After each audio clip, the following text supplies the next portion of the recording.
अनन्तकोटि ब्रह्माण्डनायक राजाधिराज योगिराज सच्चिदानंद सद्गुरु श्री साईनाथ महाराज की जय।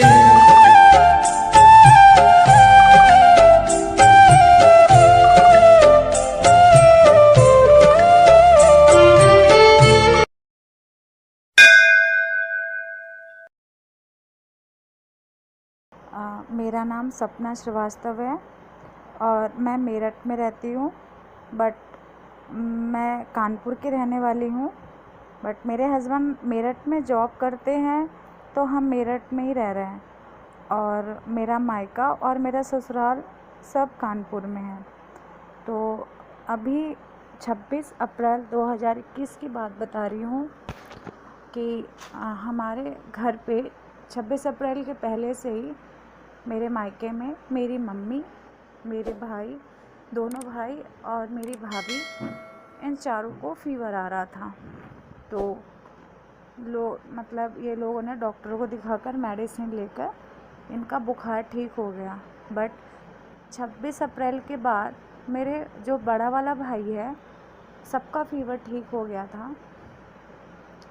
बस बड़ा वाला जो भाई है, उसको खांसी की शिकायत हो गई थी, मतलब उसको खांसी ज़्यादा आने लगी थी। तो 30 अप्रैल को, शुक्रवार 2021 को, ये जब डॉक्टर को दिखाने ले गए, 30 नहीं 29 अप्रैल को, तो डॉक्टर ने ब्लड जांच की और कोरोना जांच के लिए बोल दिया। तो मेरे पास रात में फ़ोन आया कि बड़े वाले भाई को कोरोना जांच के लिए कहा गया है, डॉक्टर ने बोला है। मेरा दिमाग बहुत ज़्यादा ख़राब हो गया था, मैं बहुत परेशान हो गई थी। और हाँ, 26 अप्रैल के पहले जब मेरी पूरी फैमिली को फ़ीवर आ रहा था, तो मैंने बाबा जी से बोला, बाबा जी प्लीज़ सबका फ़ीवर ठीक हो जाए, मेरे मम्मी, मेरे दोनों भाई, मेरी भाभी, सबका फ़ीवर ठीक हो जाए और उनको आराम हो जाए। तो फ़ीवर ठीक हो गया था। जब डॉक्टर ने बड़े वाले भाई को कोरोना जांच के लिए बोला, तो हम बहुत परेशान हो गए थे। उसी रात को मैं नहीं सोई जिस दिन कोरोना जांच के लिए डॉक्टर ने बोला, क्योंकि दिमाग में उल्टे सीधे ख्याल आने लगे। और इस टाइम कोरोना कानपुर में बहुत ज़्यादा फैला हुआ है, बहुत ज़्यादा, मतलब कोरोना की प्रॉब्लम्स है। तो मैं बहुत परेशान थी। और 26 अप्रैल को ही मेरे सबसे छोटी नंदे, उनके हस्बैंड 26 अप्रैल मंडे को ही कोरोना से एक्सपायर हो गए थे। और वो ही सब मेरे माइंड में घूम रहा था। मैं बहुत परेशान थी कि अगर सूखी खांसी आ रही है तो मेरे भाई को कोरोना है, यही सब मेरे दिमाग में घूमने लगा। मैं उस दिन रात भर नहीं सोई, क्योंकि सब उल्टे सीधे ख्याल है। मैंने बाबा जी से कह तो दिया, बाबा जी प्लीज़ रक्षा करो, पर मेरे भाई की तबीयत ठीक करो, लेकिन मन में जो गलत ख्याल थे वो आने नहीं बंद हो रहे थे। मैं बहुत परेशान थी। फिर रात तो किसी तरह गुजर गई। सुबह मेरे भाई गए और उन्हें कोरोना जांच करा लिया, और उस दिन वो घर आए। तो मैंने मेरे हस्बैंड अपने बहन से मिलने गए थे, तो मेरे मायके भी गए। जब उन्होंने सुना कि मेरे भाई की तबीयत ख़राब है, तो मेरे भाई से मिलने गए। तो उन्होंने वीडियो कॉल से मेरे भाई को दिखाया, तो मुझे उसकी तबीयत बिल्कुल ठीक नहीं लगी। मैं और परेशान हो गई। मैंने अपने हस्बैंड से बोला कि ये तो बहुत ज़्यादा संतोष नाम है मेरे भाई का। मैंने कहा इसकी तबीयत तो बहुत ज़्यादा ख़राब है। तो बोले कि हाँ ख़राब है, ठीक हो जाएगा। लेकिन मन को शांति नहीं मिली थी। मैं बहुत परेशान थी, मैं बहुत रो रही थी, मैं क्या करूँ, यही मैं सोच रही थी। और बस बार बार बाबा से बोलूँ, बाबा जी प्लीज़ ठीक कर दीजिए, प्लीज़ बाबा जी ठीक कर दीजिए।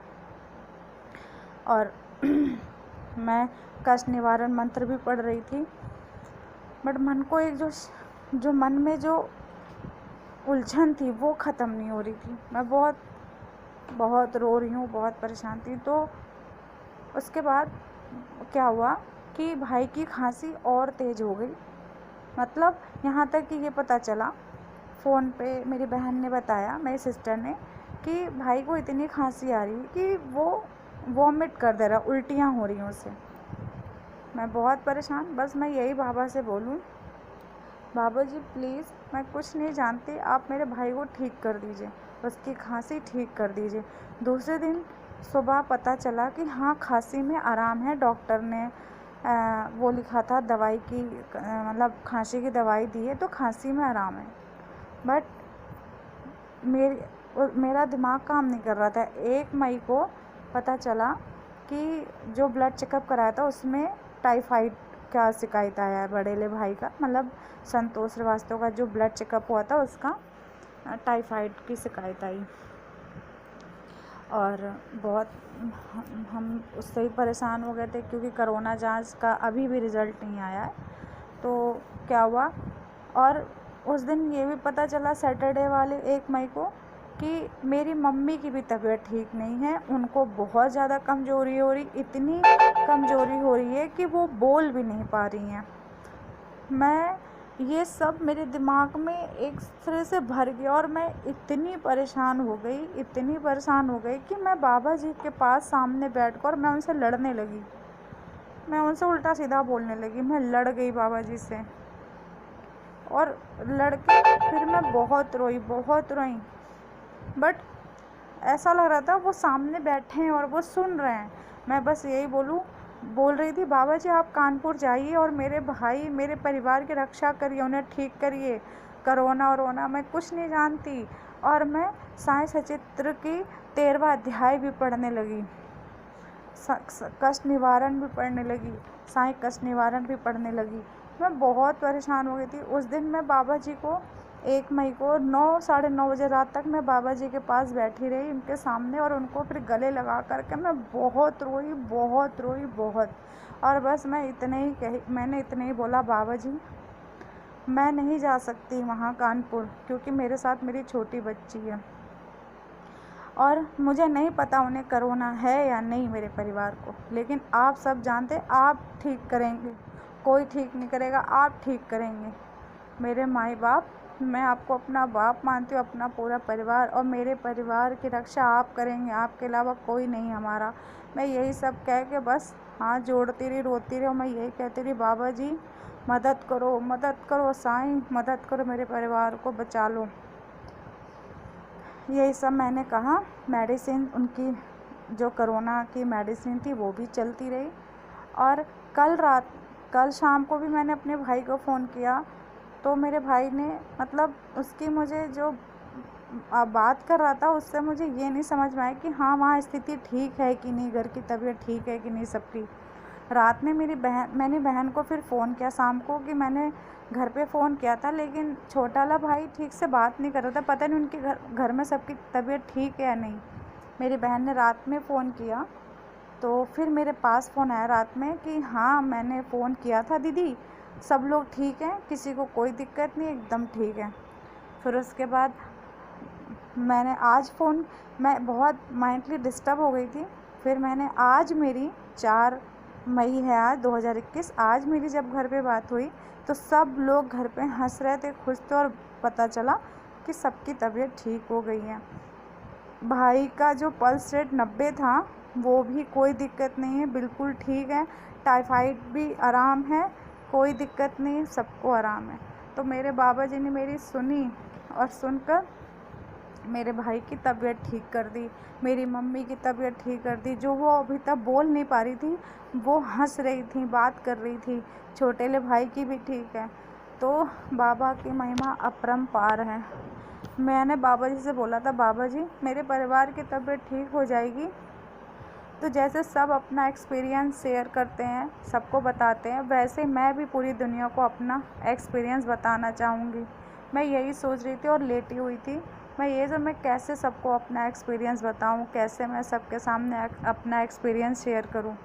तो साईं अनु मिश्रा, मैंने आपका अभी वीडियो देखा जस्ट अभी, तो उसमें आपने अपना नंबर दिया, अपना व्हाट्सएप नंबर और कॉलिंग नंबर भी दिया कि आपको अगर अपना वीडियो शेयर करना है, एक्सपीरियंस करना है, अगर आपको एक्सपीरियंस शेयर करना है तो आप इस नंबर पे मुझे सेंड करें। तो ये बाबा जी की महिमा है, ये मेरे बाबा जी की महिमा, मेरे साईं की, कि वो आपके साथ हर वक्त हर क्षण हैं। उनके बिना तो मैं जीना भी नहीं सोच सकती कि मैं जीऊँगी।